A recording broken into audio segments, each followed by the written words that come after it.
My girlfriend talks in her sleep. Part 3. Here's what I know. The possession ends when she wakes up. Did any of that really happen? She has no recollection of the previous night water disables, but only momentarily. 2, 3 minutes. The black ooze she drools and sweats while possessed evaporates.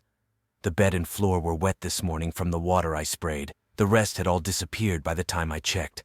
The cat is fine. I need help. She's taking work calls in the other room. I'm doing my best to focus on my own work, but my mind drifts from my laptop screen. I can't focus. Agreeing to myself that I won't get anything worthwhile done today, I give up and start thinking about next steps. I need an exorcist. I'm not the kind to call an exorcist. I'm the kind of guy that scoffs at the idea. They are all scams. You can't have experience in something that doesn't exist. Clearly, I am not the religious type, but I'll table my reservations for now. I'm not going to go through all of that again on my own. Feeling totally out of my element, but unwilling to call a church, I found an exorcist on Craigslist. Price is no object. Let's get this thing out of my girlfriend. He says he'll come over tonight. He messages me and says it is of utmost importance that my GF's waking body does not find out what we are going to do. If she does find out, and is not be able to fall asleep, no refunds. How much more could I expect from a Craigslist exorcist? I'm certainly not thrilled with the idea of a stranger knowing my address, but I'm not backing out now. As you can imagine, this is the slowest slog of a day I have ever experienced in my life. I am anxious. I feel physically sick. I jump at everything my girlfriend says. I can't look in her eyes without imagining that eerie, yellow tinge behind them. Around lunchtime, I hear her humming happily in the kitchen. She really has no idea, does she?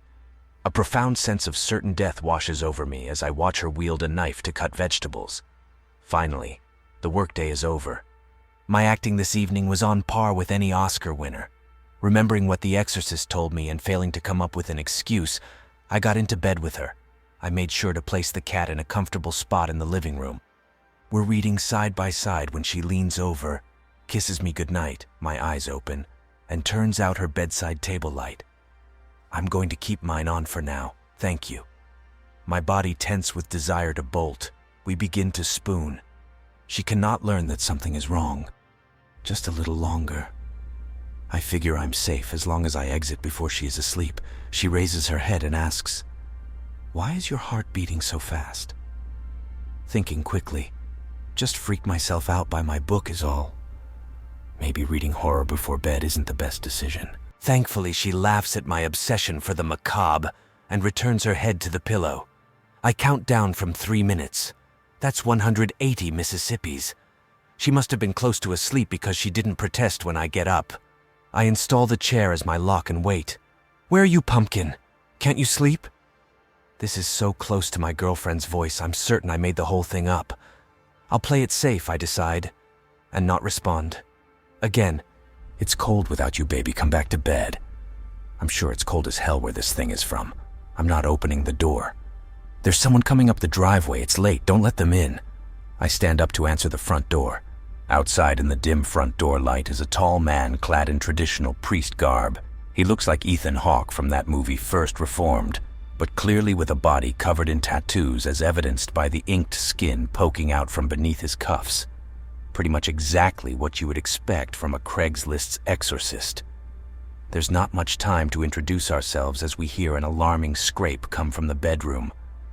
I take this moment to read the priest's face and check if he actually has experience with this.